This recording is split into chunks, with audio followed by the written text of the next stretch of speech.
नमो नमः। श्री गणेशाय नमः। श्री गुरुवे नमः। प्रिय छात्रों, हम लोग पाणिनीय शिक्षा पढ़ रहे हैं। आज का प्रसंग उत्तम पाठक कौन से हैं, अधम पाठक कौन से हैं इत्यादि का प्रसंग है। तो अधम पाठकानाः, अधम पाठक के संबंध में कह रहे हैं। गीति शीघ्रे शिरः कंपी तथा लिखित पाठकः अनर्थज्ञो अल्पकंठश्च सदेते पाठकाधमाः। गीति शीघ्रे शिरः कंपी तथा लिखित पाठकः अनर्थज्ञः अल्पकंठश्च एते षट् पाठकाधमाः ज्ञेयाः। गायन्निव पठन् अति द्रुततया पठन् शिरः कंपनयुक्ततया पठन् गुरुचरणरहितम् अनभ्यस्तं लिखितं वेदादिकं पठन् अर्थज्ञानशून्यतया दसरा इति न्यायेन पठन् शुष्ककण्ठत्व न्यूनप्राणत्वा अल्पसामर्थ्यत्वादि दोषयुक्त कंठश्चेति षड्विधाः पाठकाः पाठकेषु अधमाः ज्ञेयाः।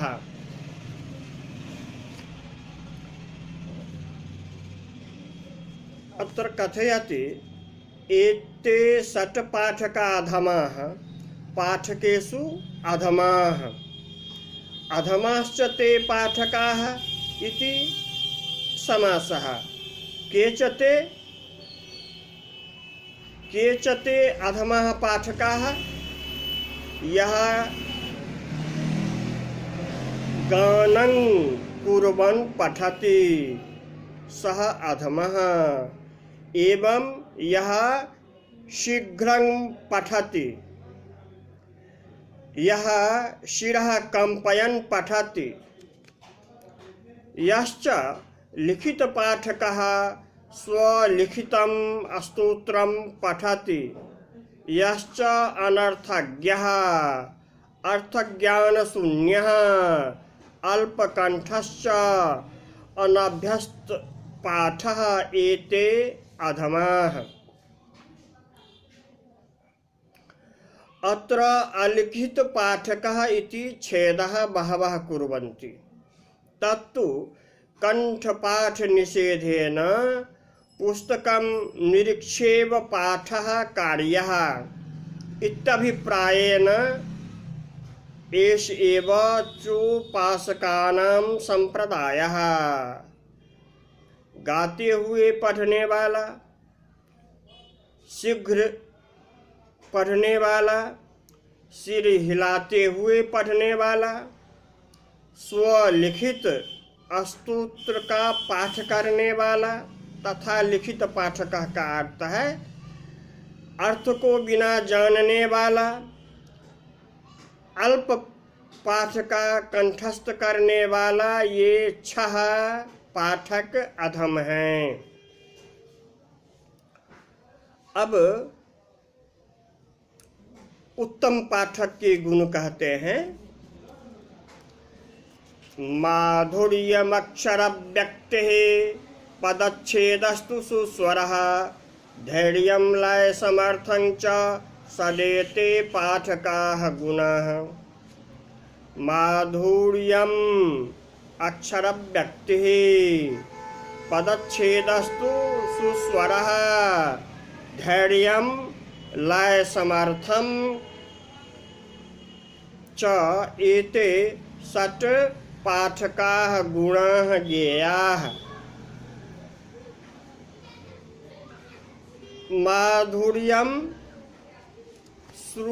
माधुर्यम सुश्राव्यत्वम सुश्राव्यम इति वा अक्षर व्यक्ति अस्पष्टोच्चारणम वर्णानाम अस्पष्टता पदच्छेदः अर्थानुगतः पद विभागः तु हि सुस्वरः शोभनः स्वरः धैर्यं स्थैर्यं लयसमर्थं लययुक्तं च अपि एते अत्र निर्दिष्टाः षट् पाठकाः पाठक संबंधगुणाः शोभनाः धर्माः इति ज्ञेयाः मधुरत्वं वर्णानाम् उच्चारणे अस्पष्टत्वं पदच्छेदः शोभनः स्वरः धैर्यं लययुक्तं चेति षट् पाठक संबंधाः गुणाः ज्ञेयाः मधुरता वर्णों की स्पष्टता पद विभाग सुस्वरता स्थिरता लययुक्तता ये 6 पाठक संबंधी गुण हैं, इसको जानना चाहिए। अब कहते हैं कि संकितं भीत मुदघुष्टमव्यक्तमनुनासिकं काकस्वरं शिरसिगं तथा स्थान विवर्जितम् उपांशु दष्टं त्वरितं निरस्तं विलंबितं गदगदितं प्रगीतं निष्पीडितं ग्रस्तपदाक्षरं च वदेन्न दीनं न तु सानुनास्यम् संकितं भीतं उद्घुष्टं अव्यक्तं अनुनासिकं काकस्वरं शिरसिगं तथा स्थान विवर्जितं वर्णं न वदेत् उपांशु दष्टं स्वरितं निरस्तं विलंबितं गदगदितं प्रगीतं निष्पीडितं ग्रस्तपदाक्षरं च वाक्यं न वदेत् दीनं सानुनास्यं तु वाक्यं न वदेत्।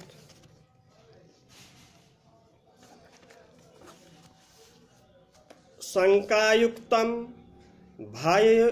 भययुक्तं अत्युच्चरैः प्रयुक्तं अस्पष्टं अनुनासिकीकृतं काकवासितवत् कटुनादं अतितारं स्वस्थानादन्यत् स्थानात् उच्चारितं च वर्णं न वदेत् अन्यश्राव्यं दन्तपंक्ति विश्लेषरहितत्वेन उच्चारितं अतिशीघ्रं सनिष्ठिवम् अतिमन्दगतिं श्लथ कंठस्वरं गानस्वरयुतम् अतीव दृढ़ करण प्रयोगेन उच्चारितं लुप्तपदवर्णं च वाक्यं न वदेत् निरुत्साहस्वरं सर्वांशे अनुनासिकेन युक्तं वाक्यं च न वदेत्। इसका अर्थ है कि संदेहयुक्त भययुक्त अत्युच्च ध्वनि युक्त अस्पष्ट अनुनासिकीकृत कौवे की तरह कटुस्वर युक्त अतितार स्वर युक्त माने उच्च स्वर युक्त तथा स्व स्थान से भिन्न स्थान से उच्चारित वर्ण नहीं बोलना चाहिए। मुंह से शब्द बाहर निकाले बिना, दंत पंक्तियों को खोले बिना, ज्यादा शीघ्रता से थूक के छींटे उड़ाते हुए, अत्यंत मंद गति में गदगद कंठ होकर, गाना जैसा बनाकर, जिह्वा को ज्यादा दृढ़ता से प्रयुक्त करके, पद को और वर्ण को लुप्त करके भी वाक्य नहीं बोलना चाहिए। पूरी शालीनता रखनी चाहिए शब्दोच्चारण के प्रसंग में। निरुत्साह और संपूर्ण वाक्य को अनुनासिक बनाकर भी नहीं बोलना चाहिए।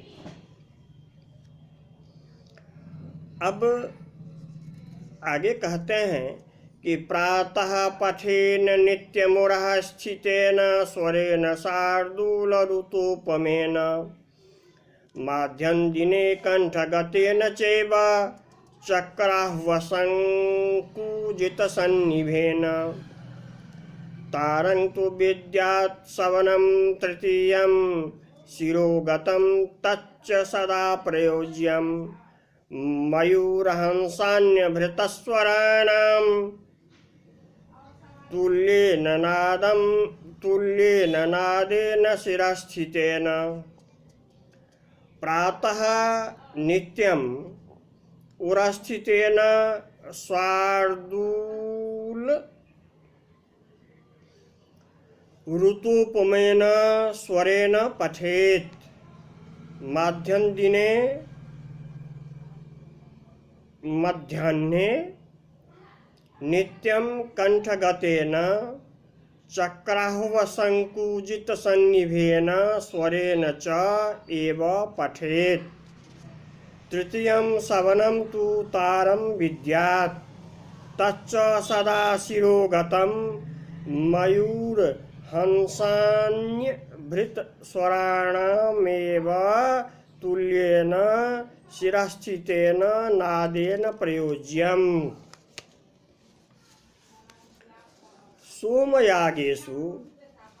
सोमयागेषु प्राभातिके सवने